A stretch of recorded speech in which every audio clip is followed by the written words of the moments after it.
تو کیا اس کی جو محبت کا دعویٰ ہے یہ کھوکھلا تو نہیں ہوگا؟ تو اس کے ساتھ محبت کا نتیجہ کیا ہوگا؟ اتنے طویل سوال کا حضور صلی اللہ علیہ وسلم نے مختصر سا جواب ارشاد فرمایا، المرء مع من احبا، جو جس سے محبت کرے گا وہ اسی کے ساتھ ہوگا۔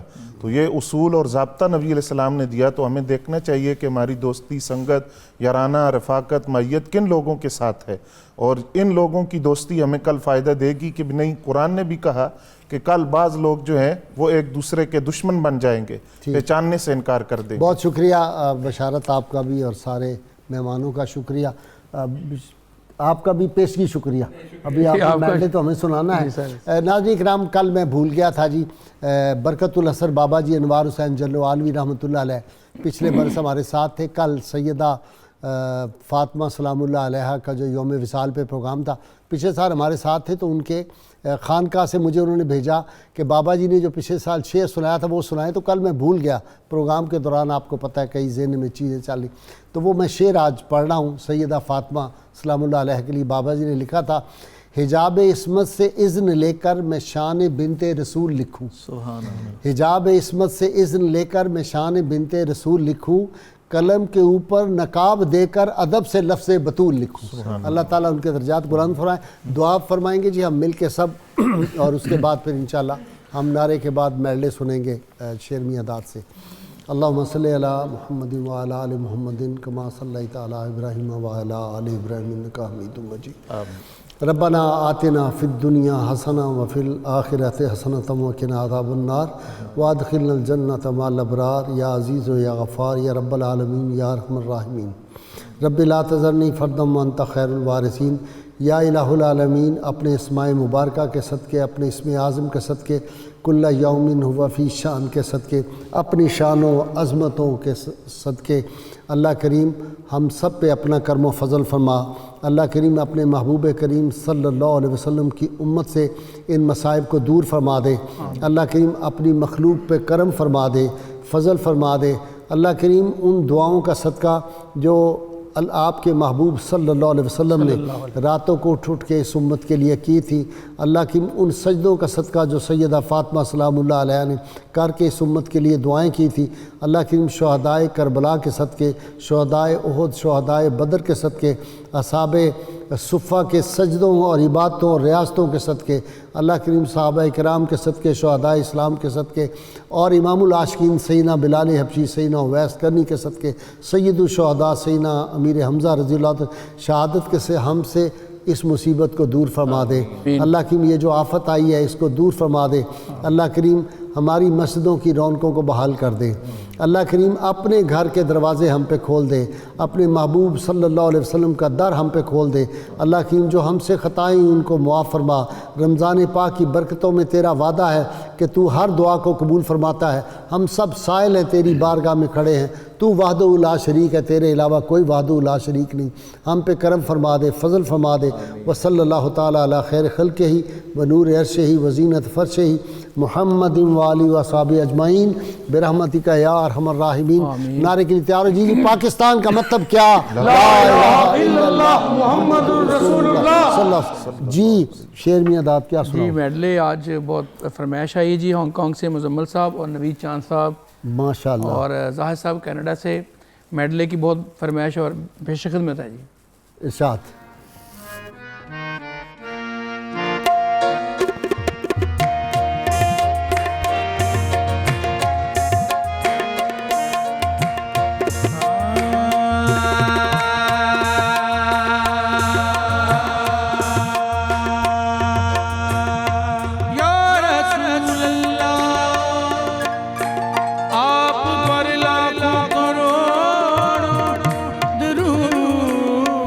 سلام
صدقہ عطا رسول اللہ،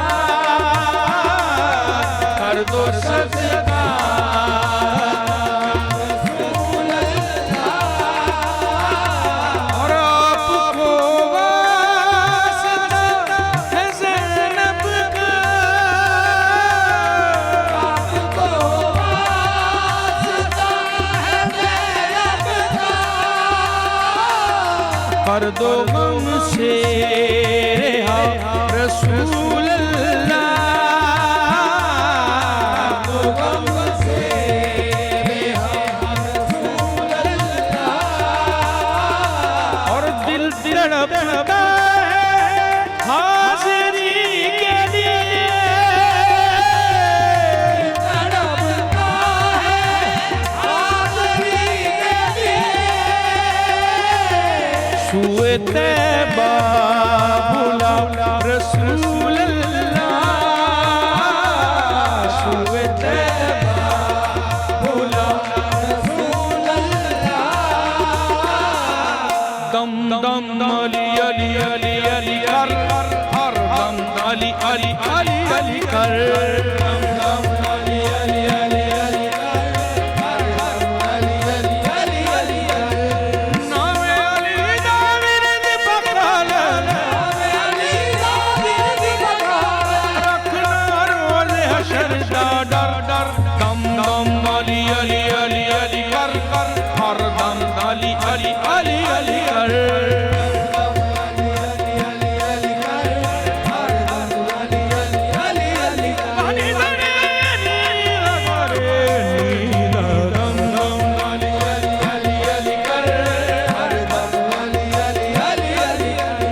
کون کھڑا دربار سے آ کے، کون کھڑا دربار سے آ کے، کون کھڑا دربار سے آ کے، کدی تے داتا پوچھن گے، کون کھڑا دربار سے آ کے، کدی تے داتا پوچھن گے، ہاں کملیاں رملیاں منہ گل لا کے، کملیاں رملیاں منہ گل لا کے، سانو کملیاں رملیاں منہ گل لا کے، کدی تے داتا پوچھن گے، چراغ چیشت شاہ، چراغ چیشت شاہ، اولیاء غریب نواز، چراغ چیشت شاہ،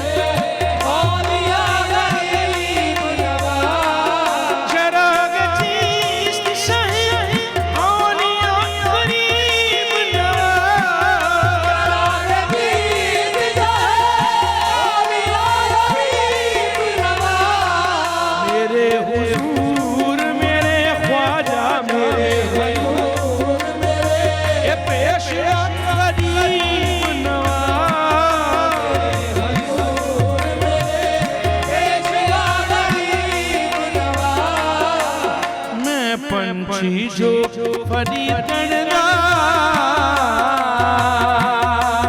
سیو باغ میرا پاک وطن میں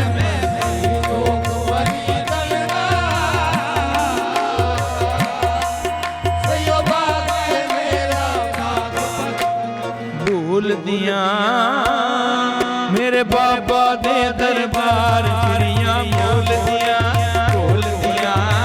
بابا دے دربار چڑیاں، بھول دیاں لگ گئی عجب بہار چڑیاں، بھول دیاں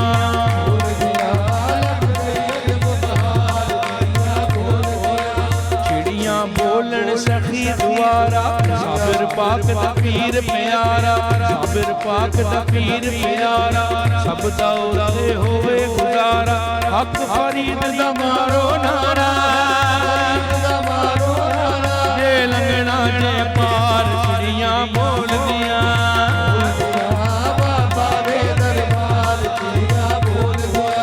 گنج شکر نو پیر بنا لے، دل دے سارے روگ مٹا لے، اپنی قسمت آپ